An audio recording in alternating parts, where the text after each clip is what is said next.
Why I go home? I am on duty. I'm press, I'm on duty.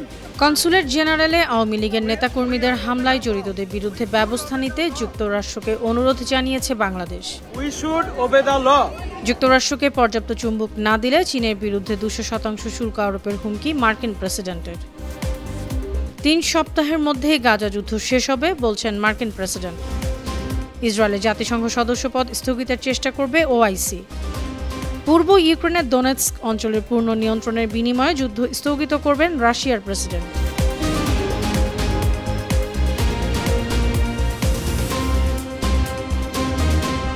শুনছিলেন সংবাদ শিরোনাম। সবাইকে স্বাগত জানাচ্ছি বিশ্বজুড়ে প্রতিদিনে বিশ্বের বিভিন্ন প্রান্তের সবশেষ তথ্য জানাতে আপনাদের সঙ্গে আছি আমি অনন্যা চৈতি। যুক্তরাষ্ট্রের বাংলাদেশ কনসুলেট জেনারেলে আওয়ামী লীগের নেতাকর্মীদের হামলার জড়িতদের বিরুদ্ধে ব্যবস্থা নিতে মার্কিন পররাষ্ট্র দপ্তরের স্থানীয় অফিস, মেয়র ও স্থানীয় পুলিশকে চিঠি দিয়েছেন বাংলাদেশ কনসুলেট। গেল রোববার নিউ ইয়র্কে বাংলাদেশ কনসুলেট জেনারেলে এক মত বিনিময় সভায় প্রধান অতিথি ছিলেন তথ্য ও সম্প্রচার মন্ত্রণালয়ের উপদেষ্টা মোহাম্মদ মাহফুজ আলম। এ সময় প্রধান অতিথিকে সরাসরি আক্রমণ করতে যুক্তরাষ্ট্র আওয়ামী লীগ ও এর অঙ্গ সংগঠনের নেতাকর্মীরা কনসুলেটের সামনে অবস্থান নেন। তারা অশালীন ভাষায় গালিগালাজ করেন, অতিথিদের ধাওয়া করে অনুষ্ঠানে অংশগ্রহণে বাধা দেন, অতিথিদের উদ্দেশ্যে ডিম নিক্ষেপ করেন।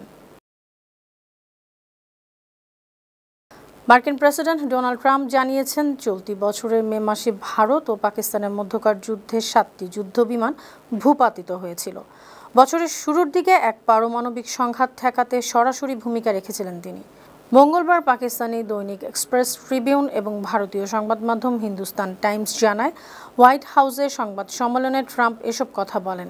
তিনি আরও বলেন, তখন দক্ষিণ এশিয়ার পরিস্থিতি ছিল অত্যন্ত উত্তাল। তবে কোন দেশের কতগুলো বিমান ভূপাতিত হয়েছিল তা নির্দিষ্ট করে কিছুই জানাননি ট্রাম্প। বন্ধকি সম্পত্তির চুক্তি জালিয়াতির অভিযোগে যুক্তরাষ্ট্রের কেন্দ্রীয় ব্যাংক ফেডারেল রিজার্ভের গভর্নর লিসা কুককে অপসারণের নির্দেশ দিয়েছেন মার্কিন প্রেসিডেন্ট ট্রাম্প। এ ঘটনার মধ্যে দিয়ে দেশটির কেন্দ্রীয় ব্যাংকের বিরুদ্ধে ট্রাম্পের যুদ্ধ আরও ব্যাপক হলো। ফেডারেল রিজার্ভের 111 বছরের ইতিহাসে একজন গভর্নরকে এভাবে বরখাস্ত করার ঘটনার নজির নেই। লিসা কুক ফেডারেল রিজার্ভের বোর্ড অব গভর্নর এর 7 সদস্যের একজন। ব্যাংকটির ইতিহাসে তিনি প্রথম আফ্রিকান বংশোদ্ভূত নারী যিনি গুরুত্বপূর্ণ এমন পদে আছেন। 2022 সালের প্রেসিডেন্ট জো বাইডেনের প্রশাসন তাকে নিয়োগ দিয়েছিল। রাশিয়ার প্রেসিডেন্ট ভ্লাদিমির পুতিন বলেছেন, পূর্ব ইউক্রেনের দোনেৎস্ক অঞ্চলের পূর্ণ নিয়ন্ত্রণের বিনিময়ে যুদ্ধ স্থগিত করবেন তিনি। এরই মধ্যে দোনেৎস্কের 70% এবং প্রতিবেশী লুহানস্কের প্রায় পুরোটাই নিয়ন্ত্রণে নিয়েছে রাশিয়া। এখন দোনেৎস্কের পূর্ণ নিয়ন্ত্রণ নিতে ধীরে ধীরে সামনে এগোচ্ছে। বিবিসি জানিয়েছে, দোনেৎস্কের ডোব্রোপ্রিলিয়ার শহরের অসুস্থ, বয়স্ক এবং শিশুদের নিরাপদ স্থানে নিচ্ছেন স্বেচ্ছাসেবকরা। শহরটি রাশিয়া থেকে মাত্র 8 কিলোমিটার দূরে। সেখানে পানির অভাব দেখা দিয়েছে। রাশিয়ার হামলায় বেশ কিছু ভবন ধ্বংসস্তূপে পরিণত হয়েছে। রুশ হামলার ভয়ে মানুষ শহর ছেড়ে পালাচ্ছেন। ইসলামিক সহযোগিতা সংস্থা ওআইসির পররাষ্ট্রমন্ত্রীরা এক জরুরি বৈঠক শেষে ঘোষণা দিয়েছেন যে তারা জাতিসংঘে ইসরায়েলের সদস্যপদ স্থগিত করার জন্য কাজ করবে। ওআইসির ওয়েবসাইটে প্রকাশিত চূড়ান্ত ঘোষণাপত্রে বলা হয়েছে, ইসরায়েল জাতিসংঘের সদস্যপদের শর্তাবলী সুস্পষ্টভাবে লঙ্ঘন করছে, ধারাবাহিকভাবে জাতিসংঘের প্রস্তাবনা উপেক্ষা করছে।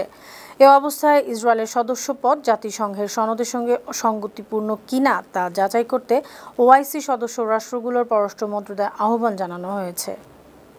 মার্কিন যুক্তরাষ্ট্রের প্রেসিডেন্ট ডোনাল্ড ট্রাম্প জানিয়েছেন, আগামী 3 সপ্তাহের মধ্যেই গাজা যুদ্ধ শেষ হয়ে যাবে। সোমবার ট্রাম্প জানান, এ যুদ্ধ শেষ হওয়া প্রয়োজন, কারণ ক্ষুধা এবং নির্মম মৃত্যু, প্রাণহানি বাড়ছে। তার বিশ্বাস, আগামী 2 থেকে 3 সপ্তাহের মধ্যে এ যুদ্ধের চূড়ান্ত সমাপ্তি হবে।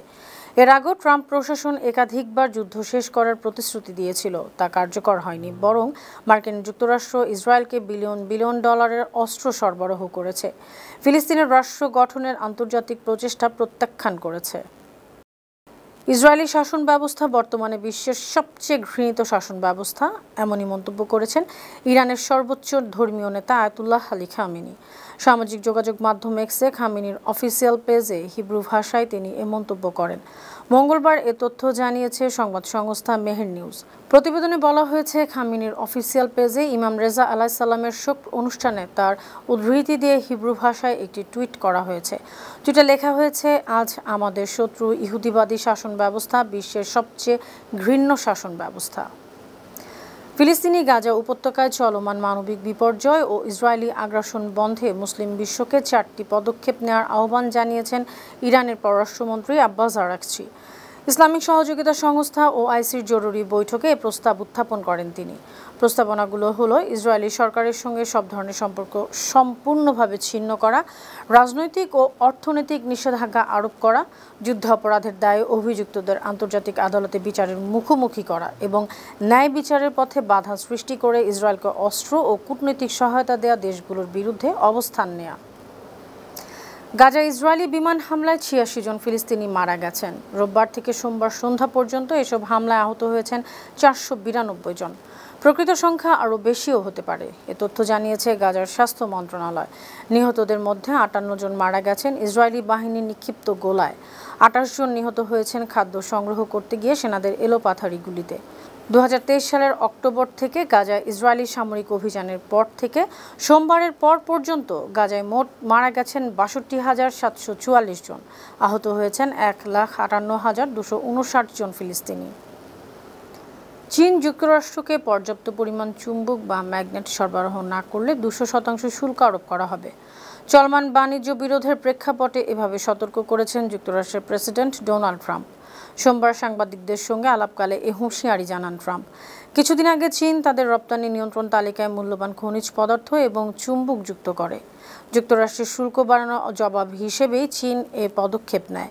বিশ্বের চুম্বক বাজারের প্রায় 90% নিয়ন্ত্রণে রয়েছে চীনের।